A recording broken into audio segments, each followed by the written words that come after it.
Half the battle of getting a job done is choosing the right tool to do it with.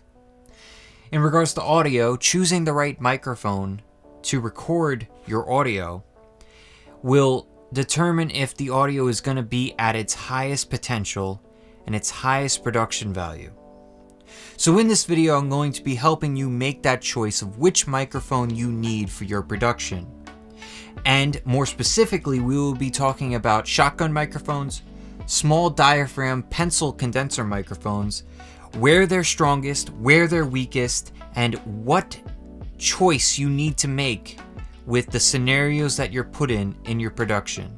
But before we get started, I'd like to thank another YouTuber who gave me the idea for this video. He made his version of this video. I want to have my spin on this video with two different microphones. He did it with a Rode shotgun and a Rode pencil condenser microphone. Sean, I appreciate the ideas. I appreciate your videos. They mean a lot, and I hope that I'm not stepping on any toes by doing this video. I really just wanted to do my take with two different types of microphones. And as always, if you have any questions, comments, or anything whatsoever, please leave it down in the comment section down below. I'll be happy to answer any questions you guys have. Also, if you want to ask me more directly or just chat with me, I stream every Tuesday and Thursday. Start off on this channel for about an hour, and I go over to my Twitch channel, twitch.tv/ghettohappy, for the rest of the stream. And if you found this video helpful, entertaining, or anything whatsoever, please leave a like and consider subscribing.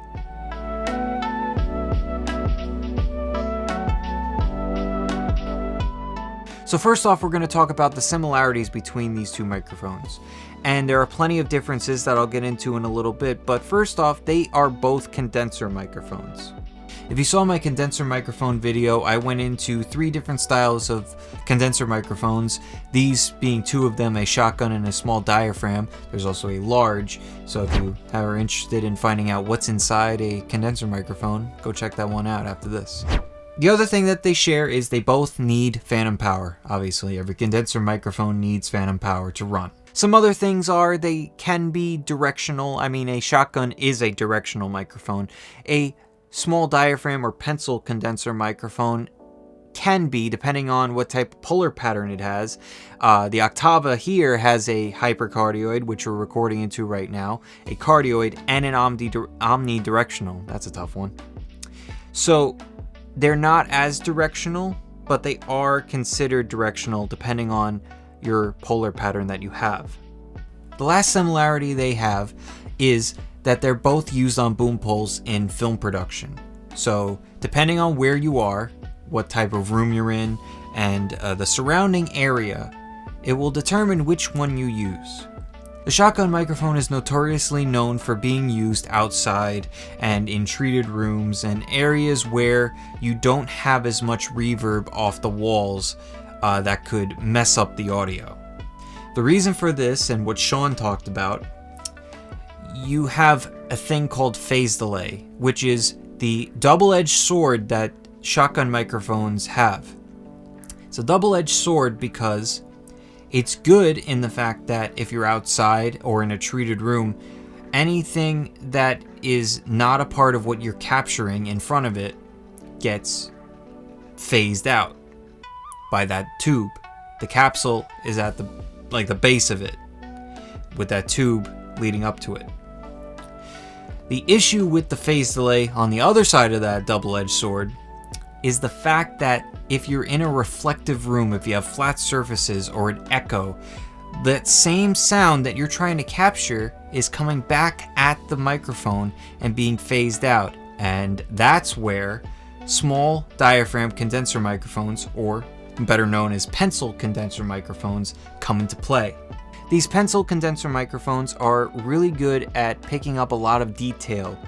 They aren't as pinpoint accurate as a shotgun microphone, but they don't have that tube to create phase delay, which is good and bad, because you're going to hear everything, but that's a good thing in the sense of being in a room that's inside. That's why, for the most part, you should have a shotgun microphone for outdoor work and treated rooms, and a pencil condenser microphone for your interior work, your rooms that are not treated, and areas where it's very difficult to pick up sound without having reflective reverb or echo. The next thing I'm going to get into is why I chose these two microphones. Well, when I was starting out with film production about 4 or 5 years ago, I've been working with audio for a better part of 10 years, but I got into film about 4 or 5 years ago. I needed a good shotgun microphone, and I was using for my first year some really bad ones and cheap ones that just weren't doing the job. And I finally got to the point where I can make that investment for a good shotgun microphone.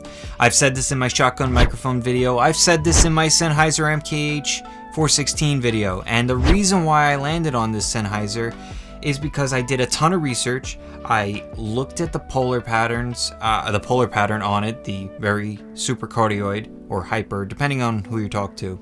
The length being medium, so it's not like crazy long, it's just the right size. And the fact that it's an industry standard. It was used in voiceover work. It has been used in voiceover. It still is. And it's used in film productions everywhere. I won't go into depth because I did that all in my shotgun microphone video and my Sennheiser video. Now the Oktava, on the other hand, it wasn't until I did some research into some issues I was having with recording audio, especially indoors. And Sean's video, he definitely brought light to those issues and gave me a perspective that changed the way I looked on it. And the reason why I got the Oktava was because I love the sound. I love the multiple polar pattern heads.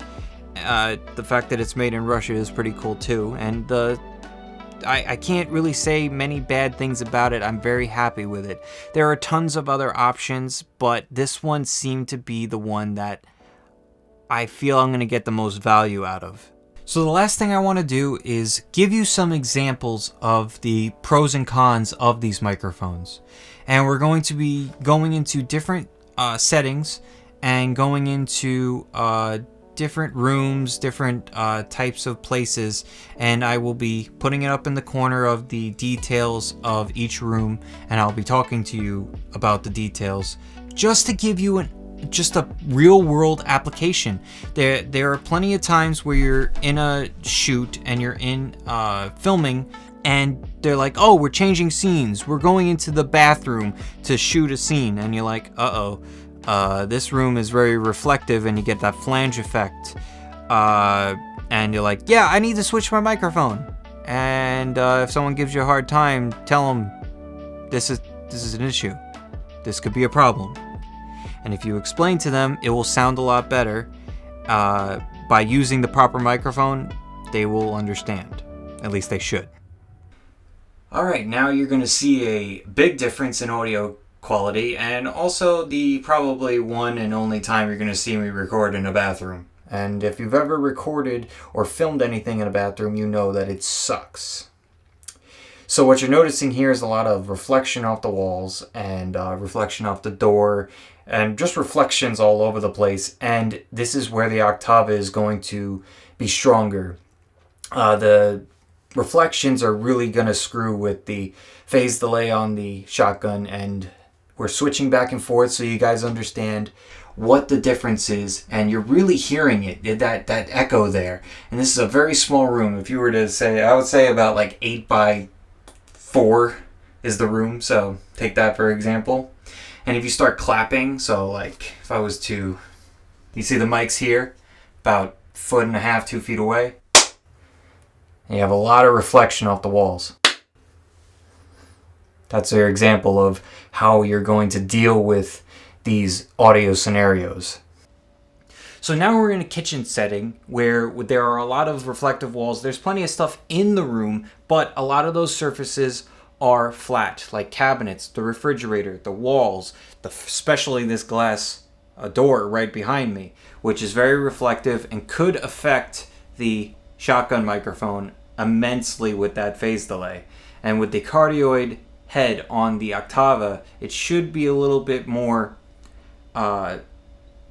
direct and more precise of what you're going to hear and get the natural feel of the room, as opposed to the phase delay messing with the shotgun microphone. And of course, I'm having the microphone off to the right here because just to give another example of what you're going to encounter as an audio person, you're probably not always going to have right above someone's head. You might have to come from the side. So this might be an example of what you have to deal with. Alright, so right now we're in a stairwell, and this is a prime example of what you're going to experience with a very reflective room. And your microphone, as you can see, down there, we have our microphone set up. And if you've been on a film set and if you worked on films, you probably have noticed that you get into tight quarters like these, and it's not exactly easy to position yourself. So putting the microphone at the open end of the stairwell is probably the best option, unless you really feel very adventurous and want to get next to somebody. But this is what you're going to encounter, and another example of a pencil condenser microphone being your option of mic choice. Alright, so this is the last one. This is a tile bathroom with drywall, glass, all types of reflective surfaces. And this is the example that you're going to get of audio that's not being recorded in a proper room for a shotgun microphone. It could be suitable. I've done it in the past, but I've made some mistakes with it and I had to do a lot of ADR. So don't make the same mistakes that I did and use the proper microphone for the job. Alright, so some final thoughts on these two microphones, the two styles and their applications. Basically, I told you everything. I like the sounds of these two microphones. They really help get the full value out of my audio recordings. And the Oktava has definitely expanded my horizons with the value that I can get and the different sound I can get. I'm sure there are certain things it can't do and certain things that the Sennheiser can't do. That's why you got to use them together as a almost like a powerhouse of audio recording goodness, especially with the Zoom F6. I really love this thing. 3 videos in a row, that's crazy. To think that I put 3 videos in a row. It's crazy, but I made 4 videos early on in this channel, so like I said, you got the pros, you got the cons, you got the applications, you got how they sound. They sound great, in my opinion. Maybe they might not be for you. Maybe you want to go with the Rode. Sean, go check out that video by colonelshaun. He does a great explanation of these things. Hopefully he doesn't have a problem with me stealing the idea, even though it's a general idea, but he did put it out first, and I appreciate the knowledge he has bestowed upon me. So if Sean, if you watch this video, I hope I didn't step on any toes there. And when it comes down to it, everyone hears things differently. Everyone hears sounds differently. Everyone hears these microphones differently, and maybe there's one for you that's better. You hear things that are more appealing to your style or whatever it is. And it's what makes you, you. Everyone's unique because that's the way the world is. And everyone should be unique, otherwise it'd be kind of boring in the world. So make the decision based on what you like. And the only person that you need to make happy is yourself, especially with your work. Of course, there's plenty of other people in your lives that you try to make happy, but when it comes to your work, make yourself happy. So thank you all for watching. Hope you enjoyed it. If you liked this video, please hit the like button down below and consider subscribing for more videos like this and many more. If you have any questions, comments, or anything whatsoever, if you want to suggest a video that you want me to put out about audio, gear, or anything whatsoever, please let me know down there. And I will be happy to answer any questions and talk to you guys and have nice conversations with you. The conversations that I've had have been amazing, and you guys are so great with communicating, and I try my best to answer the questions and do the research to help you guys get the gear that really is fitting your production, your use, and everything like that. Also, if you want to ask me more directly, I stream right here for about an hour, and on Twitch, twitch.tv/ghettohappy. Please give me a follow over there. I'm trying to build that Twitch channel and see if we can get an affiliate status sometime soon. So give me a follow over there. I'd be really appreciative. If you want to stop by for about 10-20 minutes, whatever it is, just come say hi, say hey, I checked out your videos on Rebel Tech and I really enjoy it, or whatever it is. Just it'd be nice to have a conversation there as well. And until next time, be safe, be kind. If you go out, please wear a mask. Things are getting a little rough now because we're coming into flu season, so be very careful out there, everybody. And I will see you next time in the next video. Oh, domed! Oh, Jesus! But I'm still...